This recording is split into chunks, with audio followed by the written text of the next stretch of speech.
The wind was light that morning, rustling through the tall pine needles like a whisper too shy to be heard.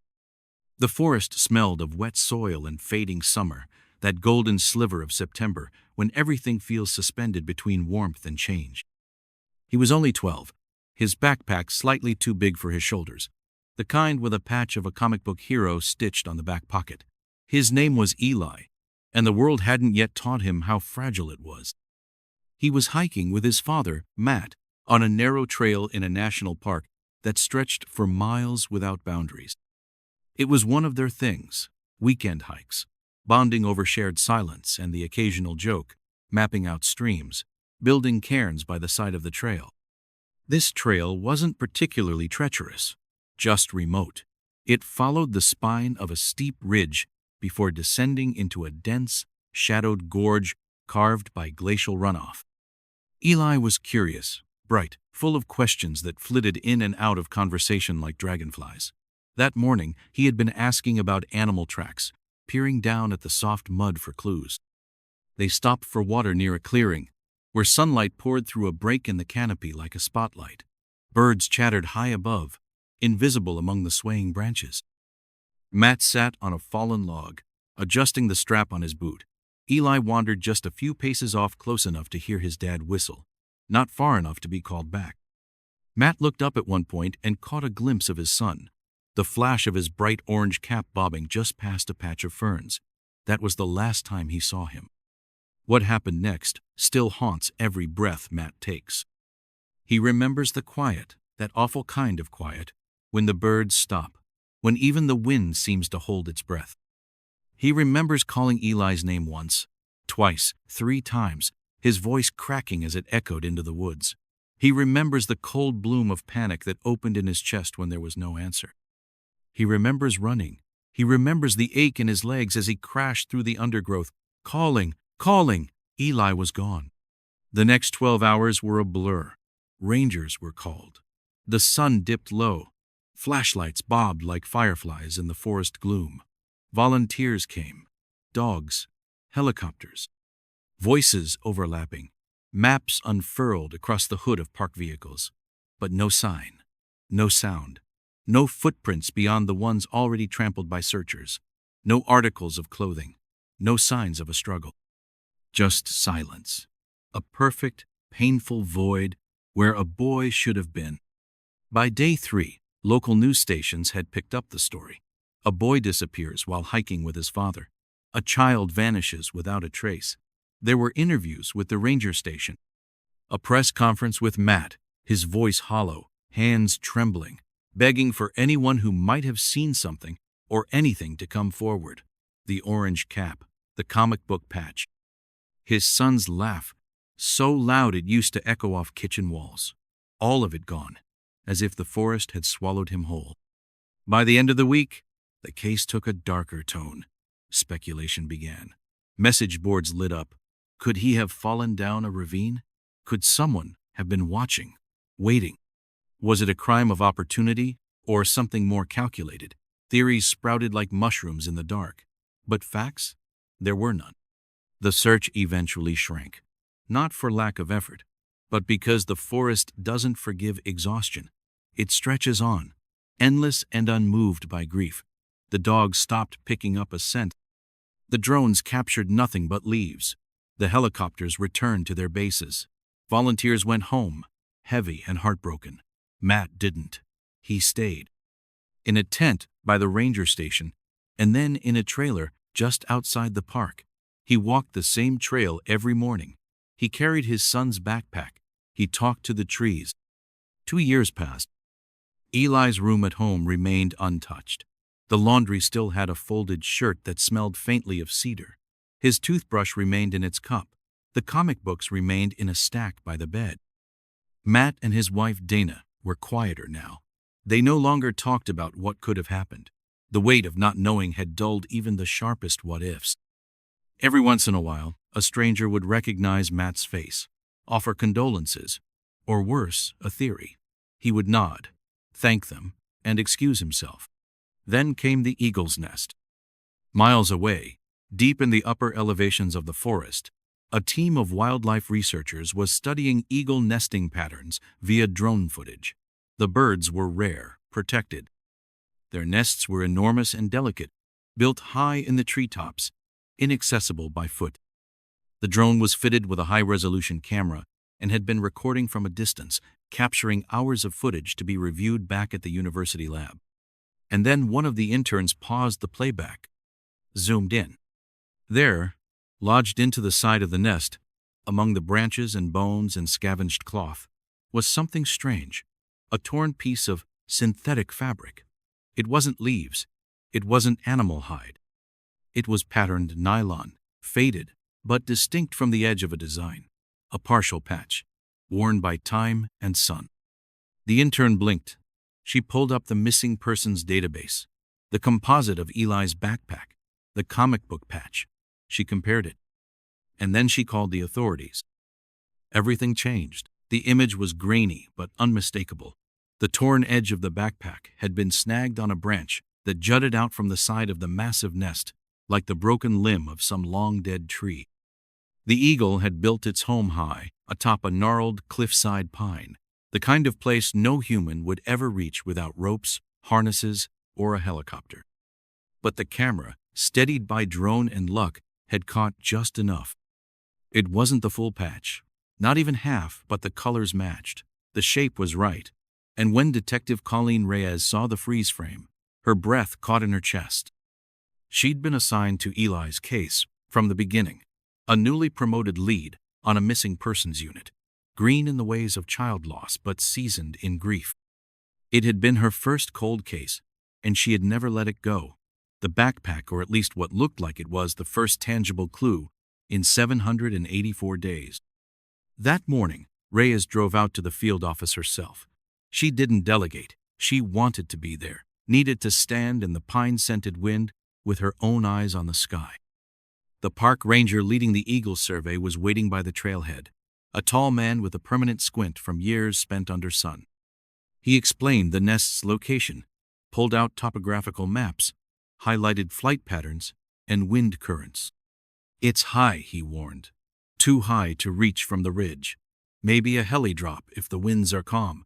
But even then..." Reyes studied the footage again, her tablet held in shaking hands. She zoomed, paused, adjusted contrast. The branch, the snag, and there behind it, something else, a darker shape. Small, square. It was either a shadow or something meant to be hidden. Matt was called that afternoon. He listened in silence as Reyes explained what they'd found. His hand went instinctively to the patch he still kept in his wallet, the same comic book symbol, clean and bright and intact. The opposite of what might now be unraveling somewhere up in the trees.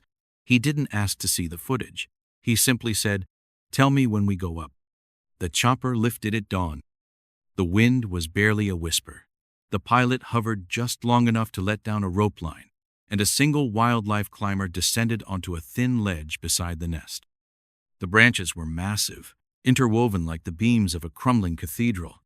The eagle circled overhead, agitated but distant, protective but powerless. The climber moved slowly, reverently, as though disturbing a sacred site. And there, snagged among the gnarled limbs, was what remained of Eli's backpack. The color was dulled by time and weather, but unmistakable. The bottom seam was torn. The straps were frayed.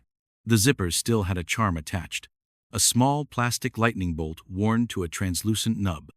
The patch, barely hanging on, flapped in the wind like a tiny flag of mourning. But there was more. Tucked beneath a pile of sticks, partially obscured by shed feathers and discarded bones, was a weather-beaten hoodie, navy blue, the kind a kid might wear on a chilly hike, folded over itself, as if someone had placed it there, not dropped it, as if someone had taken the time to hide it. The climber retrieved everything he could without damaging the nest. The items were bagged, tagged, flown down, and delivered by hand to the crime lab before the sun even crested the far ridge. The hoodie had no blood, no signs of tearing. The backpack had water damage, consistent with exposure to the elements. No bones, no shoes, no body. But now the question shifted from what had happened to where had he gone. Eagles don't scavenge backpacks. They don't drag clothing into nests. That meant someone else had been there. Someone who had access to the ridge, to the cliff. Someone who knew how to climb, or who had returned long after the search had ended. Someone who didn't want what they'd carried to be found. The theory fractured open again. What if Eli hadn't fallen? What if he'd been taken? Reyes reopened every file, every statement, every video, photo, and drone scan. She cross-referenced trail cam footage from the weeks before and after Eli's disappearance. Some cameras had long since been erased, overwritten by years of park footage. But one, hidden in the logs of an old wildlife blind, still held its memory card. It had been buried in paperwork, mislabeled as elk migration footage. She loaded it herself. Most of it was benign, wind through branches, deer grazing in pairs, and then, time-stamped 2 days after Eli vanished, a figure. Alone, carrying a heavy pack, walking quickly, hunched under weight, face obscured by a hood and a beard, taller than Matt, thin, moving with the purpose of someone who knew these woods like a second skin. He paused at the edge of the frame, looked back once, and then disappeared into the dark. No face, no identification, just a shadow, 2 days late, walking alone near the same ridge where Eli had vanished. It wasn't enough for an arrest, not even enough for a warrant. But it was something, a thread. Matt watched the video 17 times that night, not because he thought he would recognize the man, but because for the first time in 2 years, the darkness had formed. The shapeless, faceless ache had a silhouette, and that, in its own brutal way, was a kind of hope. Back at the lab, techs examined the items from the nest. No fingerprints, no skin cells. But inside the small front pocket of the backpack, they found a note. Not a full page. A torn piece of lined paper, water-warped and nearly unreadable. But a few words remained. "Help me, cold, cave." The paper was given to a forensic handwriting analyst. The letters were shaky, childlike, the ink smeared by rain, but the analyst didn't need a sample to confirm it. Matt had dozens of notes from Eli. The loops in the P, the open A, unmistakable. The note had been written by a child, and it had been written after he disappeared. The note changed everything. It transformed the conversation from mourning to motion, from remembrance to recovery. Cold, cave, 2 simple words that rewrote the timeline and reopened the wound. If Eli had written it, and there was no doubt that he had, it meant he had survived whatever had happened on that mountain, at least for a time. The idea was almost more unbearable than the alternative. Matt couldn't sleep. He carried a printed photo of the note in his pocket, pulling it out like a compass, as if the faded loops of ink could point him somewhere specific, somewhere real, cave, cold. That meant he'd been sheltered. It meant he'd been alive. Alone or with someone, that part was still a yawning, terrifying unknown. But he hadn't simply disappeared. Someone had placed his things in that nest. That someone had known. Detective Reyes requested a geological map of the region. The search for Eli had been exhaustive, but it had followed the logic of a child lost, not hidden. The terrain around Ridge 9 was steep, wild, and riddled with natural formations, sinkholes, crevices, lava tubes, places a small body could slip into and never be seen again. But now, they were looking not for an accident, but for intent. They called in experts, cavers, climbers, wilderness survivalists. They brought in a tracker, an old man with a face carved by weather and eyes that seemed to read dirt like Braille. He walked the perimeter of Ridge 9, slowly, every step deliberate.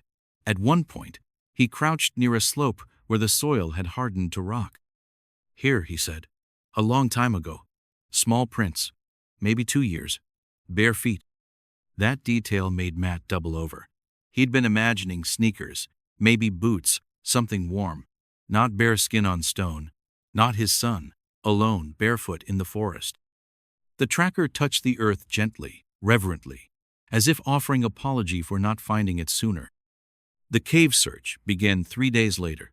It wasn't easy. The terrain was unforgiving, dense pine, sharp drop-offs, moss-covered granite. but they were systematic. Each quadrant was logged, each crevice explored. Reyes didn't rest. She moved with a kind of quiet fury, the note echoing behind her eyes. Every stone overturned, every shadow investigated. On the sixth day, they found it. It wasn't a traditional cave. It was a fissure, a long, narrow slit in the earth that opened beneath an overhang of moss and roots. It was nearly invisible unless you were standing directly above it. A perfect hiding place, a perfect prison. The opening was barely wide enough for an adult to slide through. The first officer in wore a headlamp and body cam. The air inside was stale and cold, thick with the scent of damp earth and time. The beam swept across the narrow walls. Nothing at first, just rock, soil, and silence.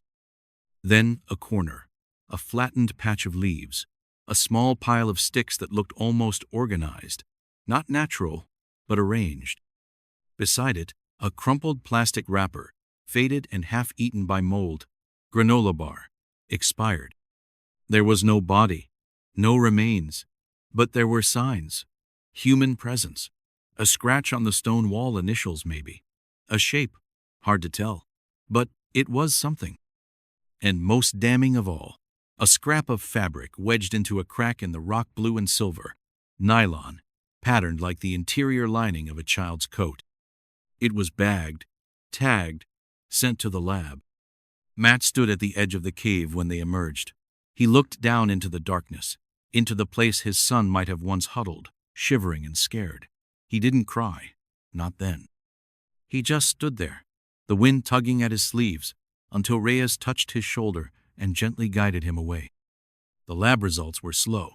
Contaminated environment, degraded fibers, partial DNA, but enough. The scrap matched Eli's coat. Matt remembered zipping up himself that morning before they started the hike.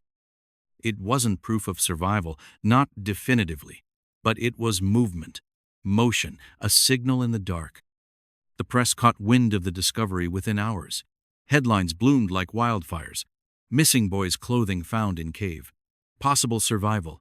Investigation reopened. Matt was hounded again. Reporters outside his door. Phone calls from journalists. True crime podcasters, leaving voicemails laced with performative concern. He didn't answer any of them. He only answered Reyes. She came to him with photos, not just from the cave, but from the surrounding area. Game camera footage. A blurry shape moving along the tree line 6 weeks after Eli had vanished. Night vision, grainy and low resolution, but it was small, barefoot, and fast. They debated it for hours. It could have been anything, a raccoon, a wild dog, but the motion bipedal, the shape upright, the still frame too tall to be an animal. And again, no confirmation, no face, but it reignited the fire. They weren't looking for a body anymore. They were looking for a boy, or perhaps for a man who had once been a boy, changed by time, hunger, fear, altered by the woods, and by whoever, if anyone, had kept him hidden. The working theory was radical. Eli had survived. For days, maybe weeks. Alone or not. He had left the cave, either in search of help or driven out by hunger or cold. And someone had found him, someone who had chosen not to bring him back. Why they placed his belongings in the eagle's nest remained a mystery. A message? A mistake? A twisted gesture of closure? The cave was sealed, but not forgotten. Reyes brought in a profiler. They built a map of behavior, geography, and possible routes of escape or shelter. They combed through missing property reports in a 200-mile radius, off-grid cabins, unregistered vehicles, reports of strange men spotted in supply stores. And then came the hiker. She had been walking the mountain trails near the southern edge of the forest, off-path, trying to avoid the crowded spring break routes. That's when she saw it.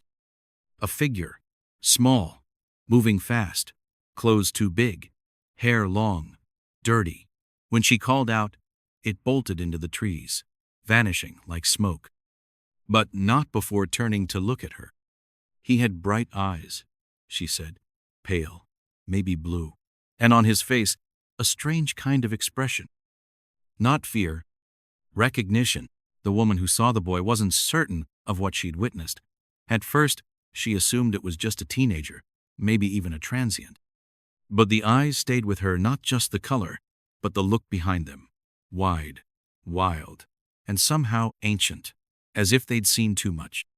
She described him to the ranger on duty, her words hesitant but vivid.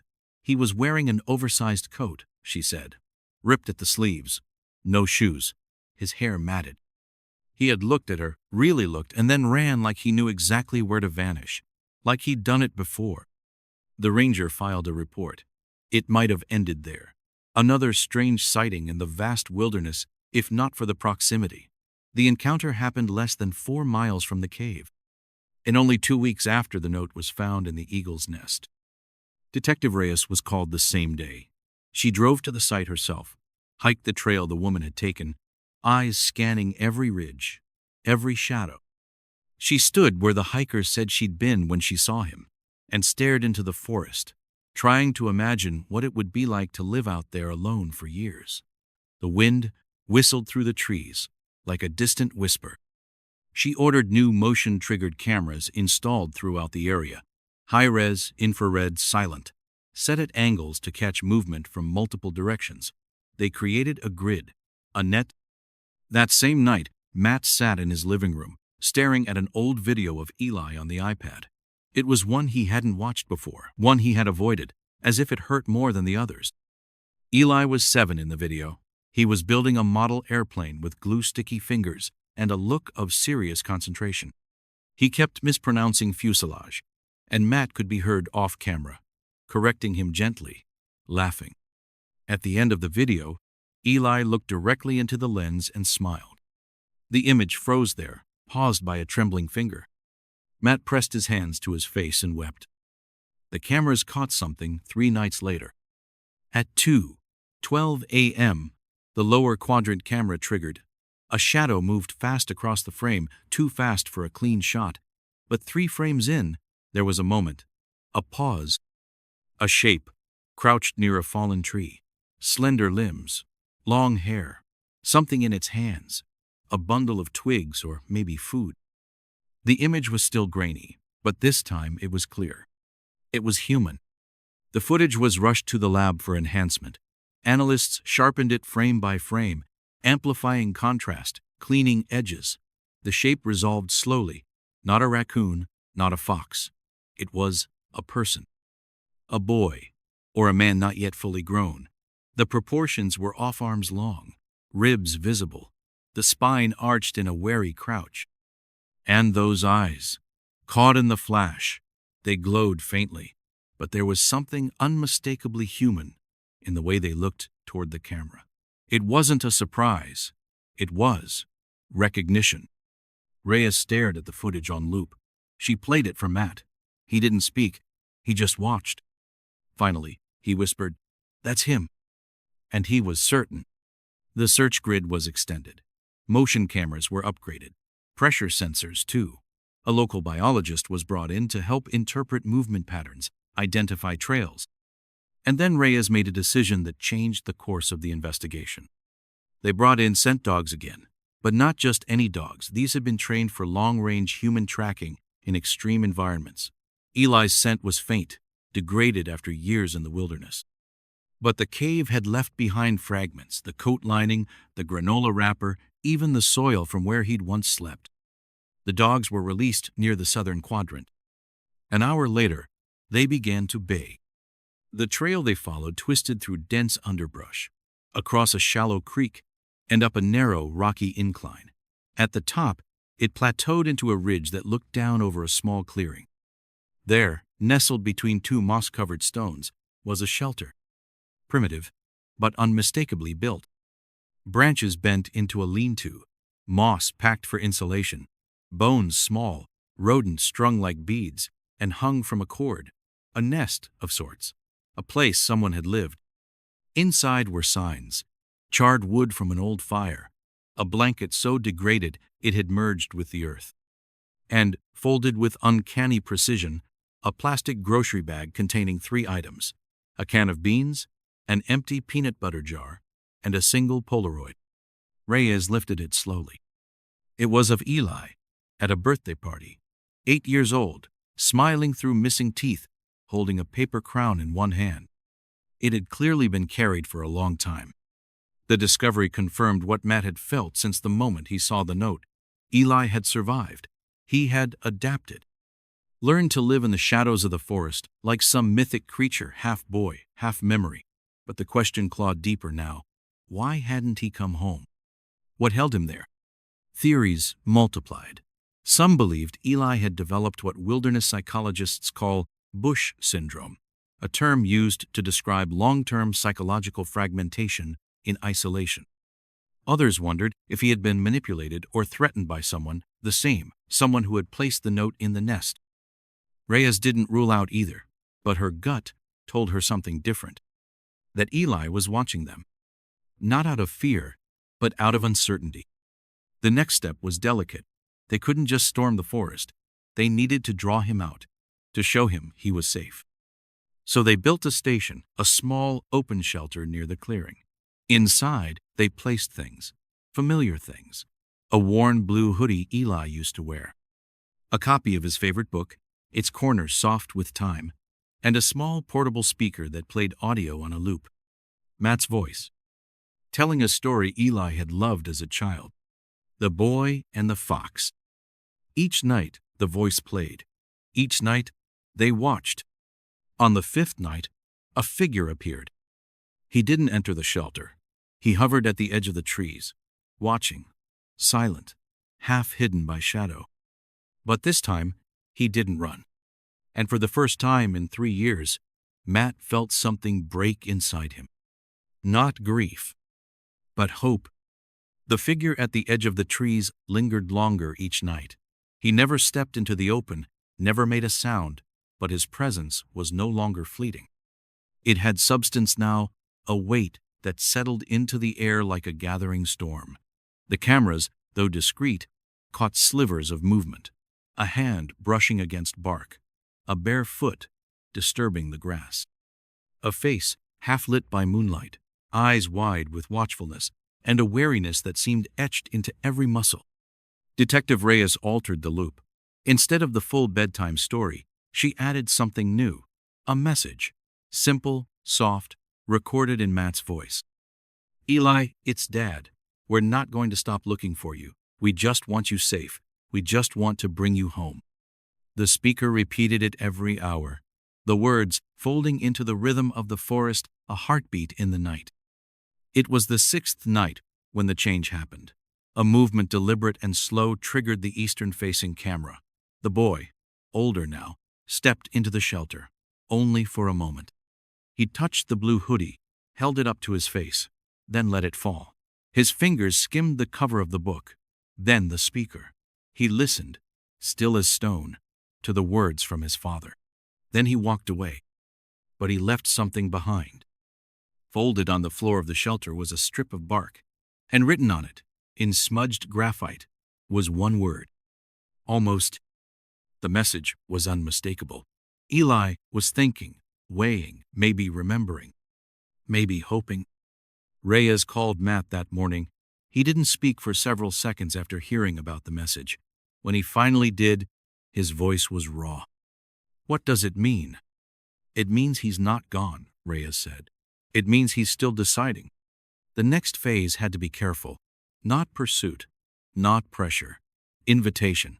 They left new messages, this time from his mother, recorded with trembling courage. Eli, it's me, baby. Please come home. There's no danger. Only love. We miss you. We miss you every second. And then another. Remember the night you stayed up late just to listen to the rain? You said it sounded like the sky was whispering. I think about that every time it storms. Come back to us, sweetheart. Please. Eli returned again. This time, he stayed longer. He sat in the shelter, his back to the camera, hunched over the book. He flipped the pages slowly. His shoulders trembled, maybe from cold, maybe from memory. Reyes sent in warm clothes, sealed food, and water. She left them neatly, always with a note. Take what you need. No one will follow. They were always gone by morning. Then, on the 9th night, a new sound broke through the dark. A voice, not a recording. A whisper. "Dad?" The ranger monitoring the live feed bolted upright. He rewound the clip twice. The voice was barely audible, almost drowned by the wind, but it was there. "Dad?" Matt arrived within 2 hours. Reyes warned him not to push, not to enter the forest unannounced. Instead, they recorded one more message this time from both parents. "Eli, we're here. Right here. No one will hurt you. You're not alone anymore." That night, the boy came to the shelter just after midnight. He sat again, this time facing the camera. The angle captured his face fully for the first time. It was him. Gaunt, older, but unmistakably Eli. His face was a map of time, dirt-streaked, pale, but eyes still holding the storm-blue intensity Matt had memorized. He mouthed something. The audio didn't catch it, but Reyes read his lips when the footage was slowed. "I'm scared." Matt recorded a new message immediately. "Me too, son. But I'm still here, and I'm not leaving without you." Then they waited. The morning broke with frost clinging to the grass. The shelter was empty, the book left open to the middle, but on the blanket, folded carefully this time, was another note. "I want to come back, but I don't know how." Matt broke down when he read it. Reyes knew they were at the edge of something. A precipice, the final stretch, but it had to be Eli's decision. Every instinct told her that pushing now would destroy the fragile trust that had taken weeks to build. So she did the hardest thing. She waited. 3 days passed. Then, on the 4th, a ranger found footprints. Small, bare, unmistakable. They led to the edge of the road near the trailhead, and then they stopped. At the ranger's station, around 4:30 that afternoon, a figure appeared. A boy, thin as bone, draped in layers of scavenged clothes, his hair hanging in tangled ropes. He walked slowly, barefoot across gravel, blinking against the sunlight, like it was something foreign. Matt stepped out the door. He didn't run. He didn't shout. He just opened his arms. Eli stopped 5 feet away. "Dad?" The voice cracked, like something rusted, finally breaking loose. Matt took a step forward. "It's me, buddy. I've got you." Eli swayed, and then moved forward. The moment their bodies touched, he collapsed into his father's chest. Matt held him, burying his face in Eli's hair, sobbing like the storm had finally broken. Reyes turned away, tears streaking down her cheeks. It was over. But the story wasn't finished. The hospital room was too quiet, the kind of silence that crept in after storms. Eli lay in the bed, his body, smaller than Matt remembered, curled like a question mark under layers of warmed blankets. His eyes fluttered beneath the lids, caught in the heavy fog of exhaustion. Doctors moved gently around him, their voices hushed, their touch reverent, like they were handling something rare and breakable. Malnourished, dehydrated, scratches and insect bites in various stages of healing. No signs of recent trauma, no broken bones, no signs of abuse. Just time.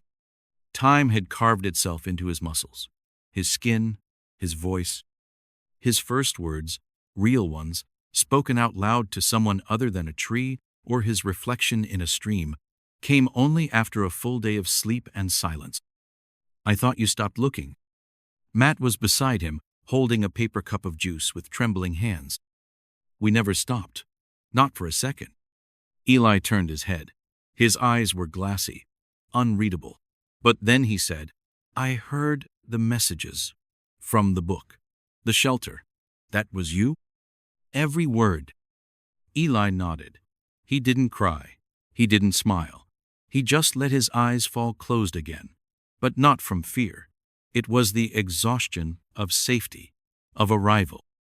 Detective Ray stood outside the glass. She didn't go in. This part wasn't hers. But she did watch. The way Matt looked at his son. The way Eli leaned toward him, almost imperceptibly, like a seed remembering which way the sun is. Recovery, they told Matt, would take time. Eli would need therapy, patience, room to rebuild trust. They used words like trauma-informed care, reintegration, emotional recalibration. But what they really meant was this: you can bring someone home, but the home you return to is never the same. The media got wind of the story before the hospital even cleared Eli for release. Somehow the words leaked: found alive, years missing, forest boy. Headlines were written in frenzied loops: the boy who survived, the eagle's nest discovery, missing for 4 years, found on the edge of a miracle. But none of them knew the truth. They didn't know about the fear, the silence, the years he spent shadowing the world, just out of reach. Reyes knew the circus would come, and when it did, she stepped between the Hartleys and the cameras, shielded Eli from the headlines that threatened to consume him before he even found his footing. The official statement was brief: Eli Hartley, missing since 2021, has been safely reunited with his family. Investigations continue. No further details will be released at this time. But the investigation did continue, because the central question of how a child could disappear from a busy campground with no trace still hadn't been answered. And Eli didn't remember. Not clearly, not all of it. It came in fragments. A car, a loud engine, the smell of wet leaves, waking up alone in a wooden room, a face he couldn't place, always shadowed, always watching. Then, nothing. Blank spaces, long stretches of wilderness, days marked only by sunlight and hunger. He said he'd been alone for most of it, but Reyes wasn't sure that was true. Not entirely. There were too many gaps. Too much missing. So she kept digging. She went back to the campsite records, interviewed the families again, cross-referenced camper lists, license plates, rental trucks. She pored over the photos again, the ones taken before the eagle nest discovery, the blurry shots of hikers and fishermen and birdwatchers.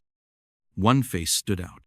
A man in the background of a photo, taken just days before Eli vanished. Lean, tall, in his 50s, carrying binoculars, seemingly alone. But he appeared again and again, always in the background, always on the edges. She ran the image through the state database, and there it was. Paul Renner, former wildlife rehabilitation volunteer, suspended 5 years earlier for erratic behavior and unapproved handling of birds. No criminal record, no red flags. Just a man who'd faded into the woods. Until now. Reyes traced his last known residence, a small cabin near the eastern ridge, 2 hours from the park. It had been abandoned recently. Inside, she found evidence of long-term habitation. Improvised furniture, scavenged supplies, but no personal effects. Except for one thing. A journal, half burned in the fireplace, only fragments survived. But one page chilled her. The boy is stronger than I thought. He knows the trees. He's mine now. They'll never find him. She took the page to forensics. The handwriting matched earlier notes left in shelters deep in the park, places long abandoned, miles apart. They hadn't been part of the original search. Paul Renner had used the forest like a net, like a maze. He'd vanished just as quietly as he came. But now they had a name, a target, and even more importantly, a motive. Reyes returned to Eli once he was well enough. She showed him the photo. "Do you recognize him?" Eli stared at it for a long time. Then he whispered, "He used to sing to the birds." That was all she needed. A manhunt began, not with flashing lights or sirens, but with quiet coordination. Rangers, marshals, wildlife officials. The forest that had protected Renner now became the stage for his capture. It took weeks. But they found him, living in a dugout shelter beneath the roots of a toppled pine, wrapped in wool and moss, his eyes feral. He didn't resist. He just looked up at the approaching officers and said, "The birds told you, didn't they?" They arrested him without incident. He was charged with kidnapping, unlawful imprisonment, and reckless endangerment of a minor. More charges would come as the investigation deepened. Reyes sat with Eli and told him everything, gently, carefully. He didn't speak, but later, as he walked through his backyard for the first time in years, he looked up at the sky and whispered, "I knew the birds would remember." The trial was scheduled for the fall, nearly 9 months after Eli was found. In that time, the world outside moved on. News cycles turned, headlines faded, but for the Hartleys, time remained suspended. Their lives orbited a single point in history, a date that had split everything into before and after. Eli had returned, but in many ways, they were still waiting for the truth to be fully known, for the scars to settle, for the silence to finally mean peace instead of dread.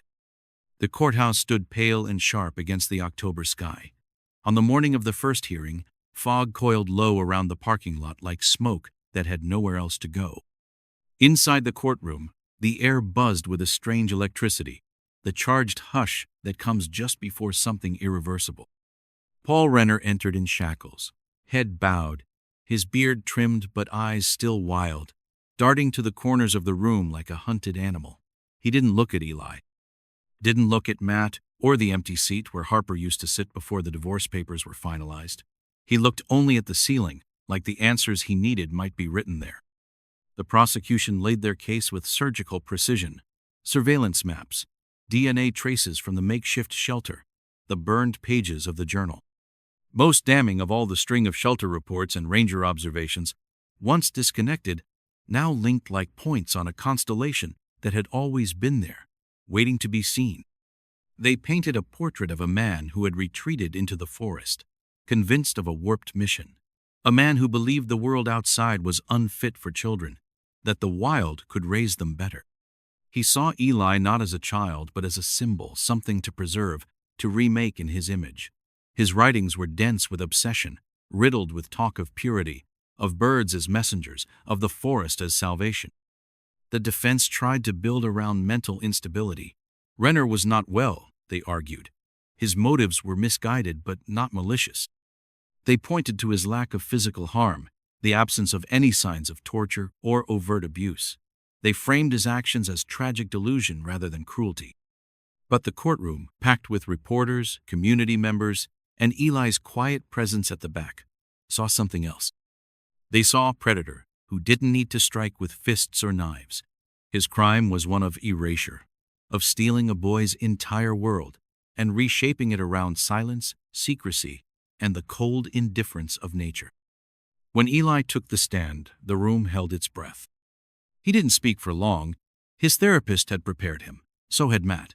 But no one could prepare him for what it would feel like to sit just feet from the man who had stolen 4 years of his life. Eli's voice was quiet, almost a whisper. He said, "I forgot what my mother looked like." He said, "I thought my name was something else for a while." He said, "I wasn't afraid at first, but then I forgot how not to be. And finally, I still don't like sleeping when the wind sounds like footsteps." The courtroom was silent. Renner blinked once, but otherwise didn't move. For a moment, he looked less like a man and more like a shape hollowed out by obsession. The testimony was enough, more than enough.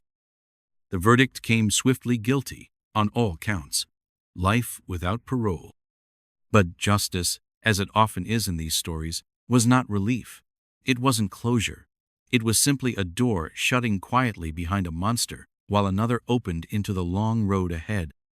In the months that followed, Eli began the slow, patient process of learning how to be in the world again. He didn't like crowded places. Loud noises made him flinch. He ate his food quickly, often standing, never finishing his plate. But he laughed sometimes, usually in the evenings, usually around animals. Matt adopted a dog, a calm, sandy-colored mutt named Nova, who never left Eli's side. On quiet mornings, the two of them would sit on the porch and just listen to the wind, watching for birds. Eli didn't speak of Renner much, only once asking if birds could forget too. Matt didn't know how to answer that, but he said he hoped they didn't, because something with wings had seen enough to remember, and in remembering, had led them back to him. Harper visited when she could. The guilt hadn't left her. She cried the first time Eli touched her face and asked softly, "Am I taller now?" They were rebuilding. Not repairing some things couldn't be repaired, but rebuilding from the pieces that were left, making something new and fragile and necessary. One evening, near winter, Eli came to Matt with a request. "I want to go back," he said. "Back?" "To the place where the eagle's nest was." Matt didn't hesitate. They packed the truck with supplies, told no one, and drove north. The forest was bare now, the branches sharp against the sky. Snow had just begun to flirt with the higher elevations. They reached the edge of the ravine just as the sun began to fall behind the peaks. Eli walked ahead. He moved differently here, not quite fearless, but no longer afraid, like someone paying respect. He stood beneath the cliff, where the nest had been. The wind stirred the trees gently. Somewhere high above, a hawk called out. Eli reached into his coat and pulled out a small bundle of drawings, wrapped in twine.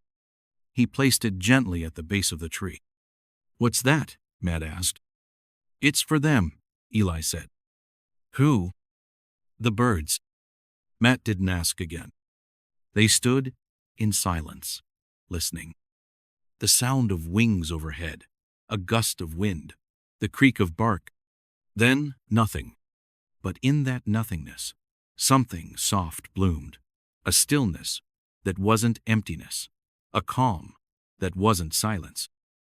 For the first time in years, the forest didn't feel like a place they had to escape from. It felt like a place that had let them go.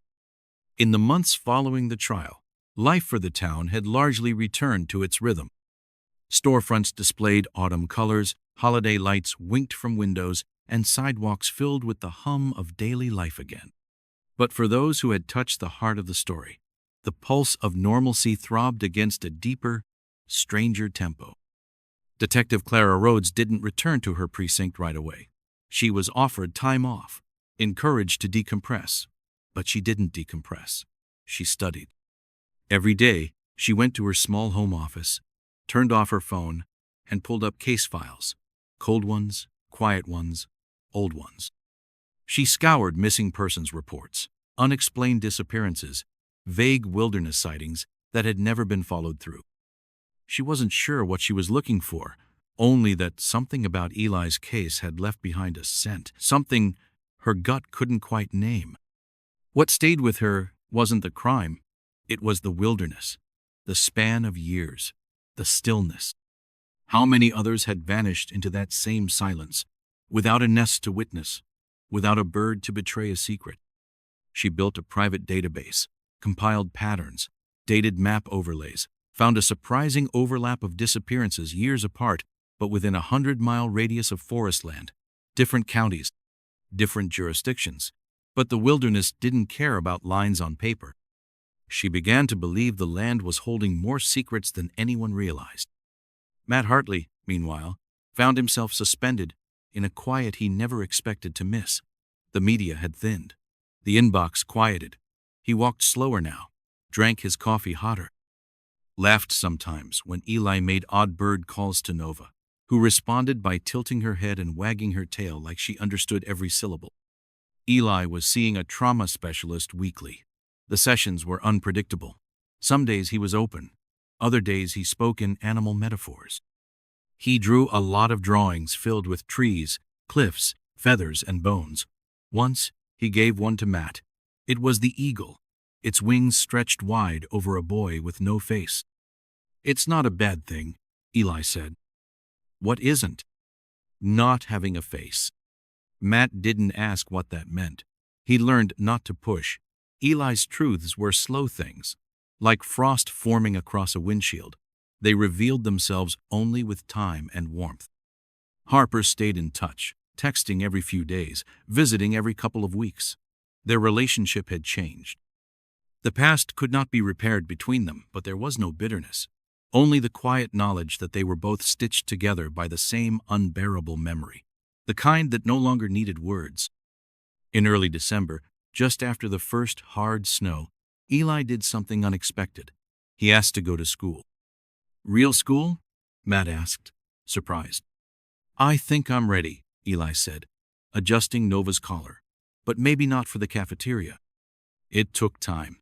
Meetings with counselors, teachers, administrators.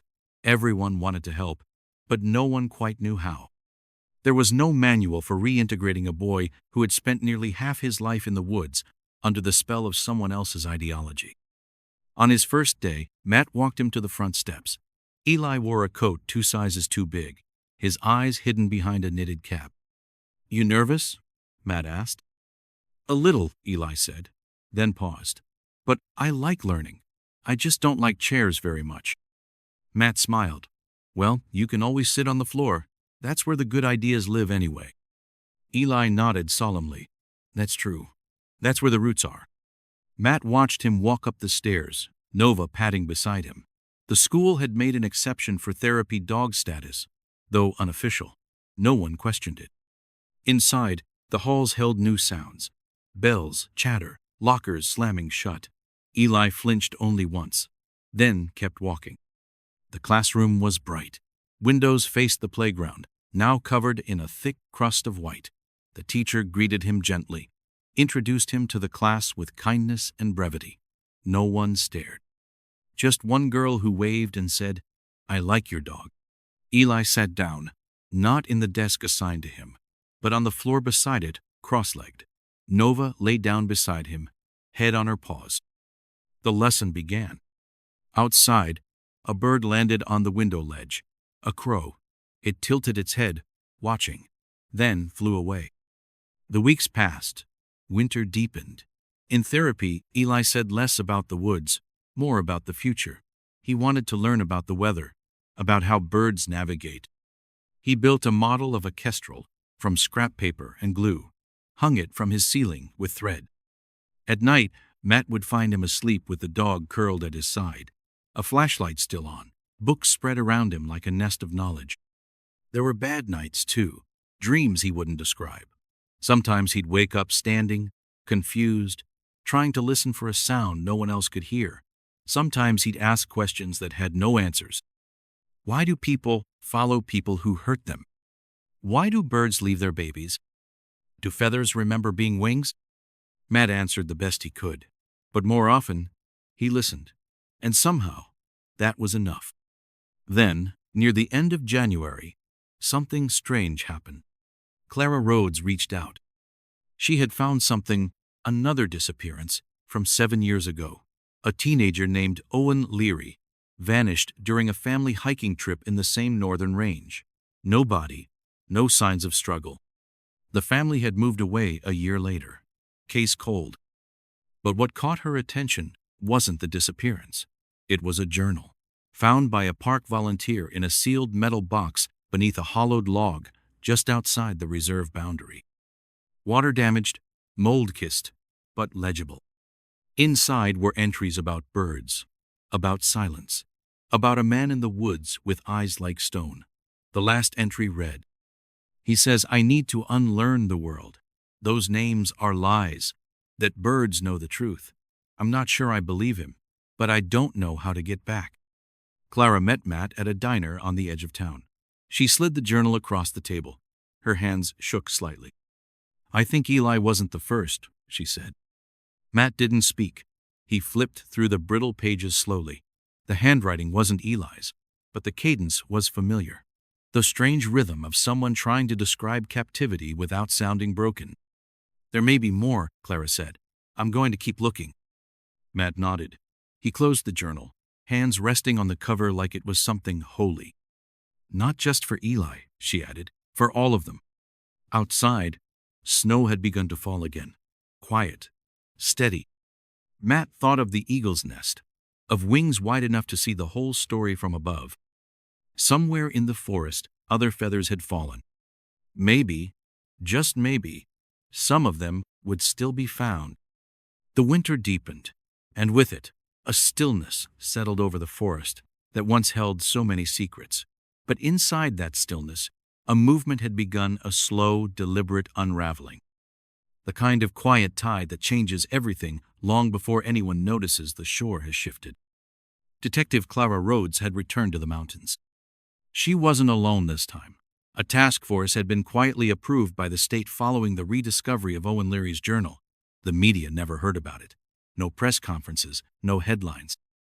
Just a quiet memo signed by someone who had read every line of Clara's report, with a furrowed brow and a sinking feeling in their stomach.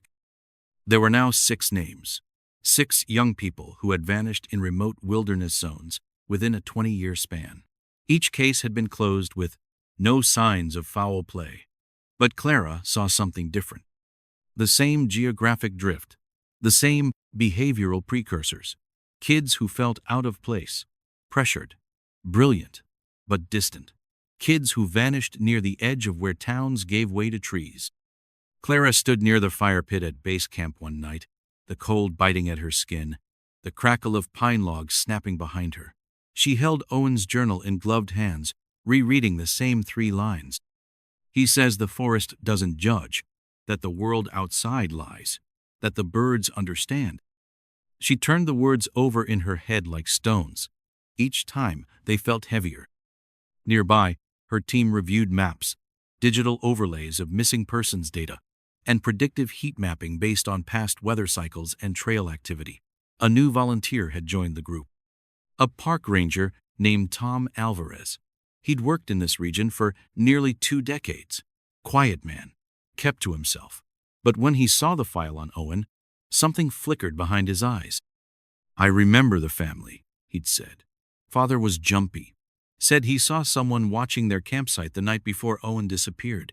But no one followed up. They wrote it off as stress or shadows." Tom had one of the most detailed mental maps of the region Clara had ever encountered. He didn't use GPS. He didn't need to. He carried the terrain in his bones. They began searching again. Not for Eli this time, but for shadows like him. Places where a person might have built something unseen. Caches of supplies. Structures off trail. Symbols left carved into bark or into memory. Eli, for his part, didn't know all of this was happening. Matt had decided to shield him. Not to lie, but to protect. Eli was still healing, still waking up from the strange dream he'd been forced to live inside for so many years. He did know about Owen, though. Clara had come to the house one day, gently asked if he remembered the name. Eli had frozen, then nodded. "He was there before me." "Did you ever see him?" "Only once, but I heard his name. Mr. Crane said he wasn't ready, that he'd failed the test." "What test?" Eli had gone silent. Then, after a long pause, "The test to let go of your name, of everything, to become part of the forest. Not everyone makes it." Matt had stood behind Eli then, hand on his shoulder. Clara didn't press further. That night, Eli had a nightmare, one he couldn't explain. He woke up sobbing, clutching Nova so tightly she yelped. Matt sat beside him for over an hour, neither of them saying anything.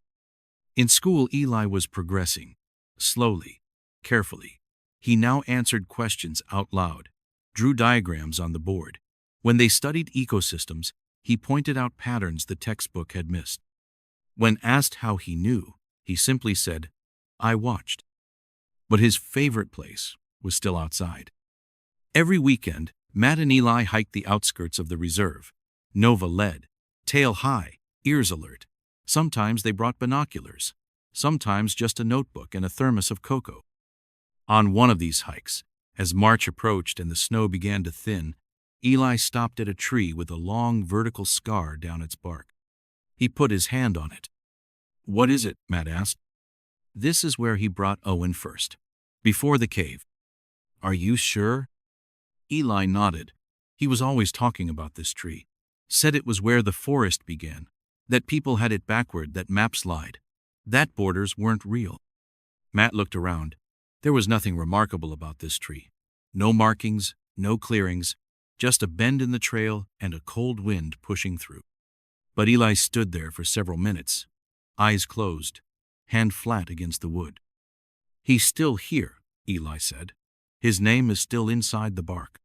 Matt didn't ask what that meant. He knew, now, that some things, Eli said, weren't meant to be understood the normal way.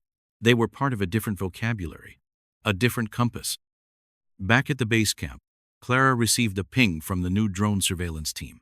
a thermal signature in a canyon not far from the area Eli had identified. They hiked out that night. It was nearly midnight when they found it, a narrow stone ledge half buried in moss and ice. Behind it, a small cave. Inside, a collection of objects: bones, rusted utensils, scorched journals, clothing tags, a compass snapped in two. One of the journals had the initials OL burned into the cover. Clara opened it carefully. Inside were entries written in different hands. More than one person had been here. The earliest was dated 1999. The latest, only 3 years ago. The cave had been used again and again. Clara sat back on her heels, the journal resting in her lap. There was a pattern here, a repetition. She thought of the eagle's nest. How many times had its wings shielded something that didn't belong? Matt was called to the scene later that week, not as a suspect, not as a witness, but as someone who might recognize something Eli couldn't yet name. Inside the cave, he found a single drawing stuck to the wall with a feather. It showed a child with wings, and beside him, another figure, smaller, head bowed. He didn't need to ask. He knew it was Owen, and he knew what it meant. The wind moved through the canyon like a whisper, curling into the dark spaces between trees and cliffs, as if it too remembered the children who had vanished here. The search was no longer about bodies. It was about echoes, about the fragile footprints left in places no one had thought to look. Detective Clara Rhodes knew this. Standing at the edge of the newly discovered cave, Owen Leary's journal in one hand, a growing file in the other, she knew they would never find all the answers. But she also knew something had changed. The forest had given one of them back. That changed everything. Eli was quiet in the days that followed the discovery. Not withdrawn, not afraid, just quiet in a way that felt intentional, as though his mind was moving through memories like pages of a book. Sometimes he would sit by the fire in Matt's cabin, staring into the flames, mouthing words no one else could hear. Nova always sat beside him. She had grown fiercely protective, barking at anyone who approached too fast or too close. One evening, Eli handed Matt a piece of paper. On it, he had drawn a map, not a precise one, not with trails or markers, but with symbols, circles, trees, arrows that curved into spirals. At the bottom, in neat, uneven handwriting, it read, "Where names are kept." Matt looked at it, unsure. Eli said only, "I think he wanted people to know." He didn't say who he meant. The task force took the map seriously. Clara had it scanned and overlaid against known topography. 2 of the symbols lined up with places already marked in Owen Leary's journal. A third aligned with a now decommissioned fire lookout tower deep in the southern ridge. The structure was barely standing, hidden under decades of moss and brush. But inside they found something extraordinary. An entire wall had been covered in writing. Not paper, not notebooks, just the wall. It had been carved into, painted onto, layered over itself again and again. Names, dates, messages, coordinates, symbols repeating like mantras. One name appeared 5 times. Owen Leary. The analysts at the lab worked around the clock to reconstruct the sequences. They concluded the writings had been made by at least 3 different people over 15 years. At least one of them had spent months there, possibly longer. No one had known this place existed. No missing persons report had ever included the tower. But Eli's map had led them here. He wasn't just remembering, he was guiding. At the school, his progress continued. Teachers reported that he was now writing full essays, speaking during group work. One day, during an assignment about resilience, he wrote a piece titled "The Nest." It described a place above the trees where light found you even in the worst moments, where you watched from above until you were ready to fly again. The teacher wept while reading it. Eli never mentioned the eagle again, but he still drew birds in the margins of his papers. Always alone, always flying. Clara compiled the findings into a report nearly 400 pages long. It was filed under a new designation, Multi-Victim Remote Displacement Pattern, Forest Class 3. A bureaucratic term. But behind it, a haunting reality. There were more out there. Not just Eli, not just Owen. Others who had gone into the wild and never come back. Or perhaps did come back, changed, folded into new identities, never revealing what they'd survived. But they had left signs, carvings, notes, pieces of cloth wedged under bark, symbols scratched into rock. If one boy could return, maybe others could be found too. It would be slow, quiet, underfunded, but it would continue. Matt and Eli moved in early April. Not far, just a little deeper into the woods, but on the edge of a town that welcomed them with cautious warmth. A small blue house with a wraparound porch and a view of the valley.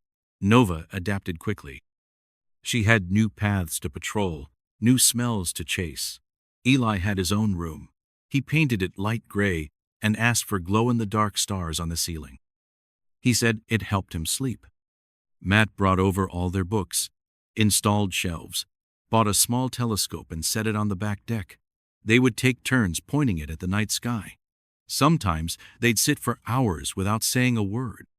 One night, Eli spoke softly. He wanted me to disappear, but I didn't. I became something else. Matt didn't reply. He knew the words weren't a question. A few weeks later, they received a package. No return address. Just a plain box. Inside were two things: a carved wooden bird and a folded note. The note said, "For the boy who remembered how to fly. Thank you for leading the way back." The handwriting was shaky, unfamiliar. But the postmark was from a town near the Canadian border, one with no missing persons reports, no digital footprint, just a name scratched once into the lookout tower's wall. A name no one had noticed until Eli pointed it out. There were more nests out there, some waiting to be found, some already emptied. And sometimes, from the most impossible places, someone finds their way back, not because the world is fair, not because the forest is merciful, but because memory is stubborn, because names echo, because silence, no matter how long it lasts, is not the same as forgetting, and because the human heart, scarred, fractured, mended, still knows how to call someone home. Eli sat under the stars that night, head tilted to the sky, Nova curled at his side. In his hand, he held a feather, not from an eagle this time, a smaller bird, a new one. He pressed it into the soft earth by the porch, gently, reverently. Then he whispered a name, and listened as the wind carried it forward, into the dark, into the trees, into the world that waited. Because someone, somewhere, might be listening. And now, finally, they would know the way.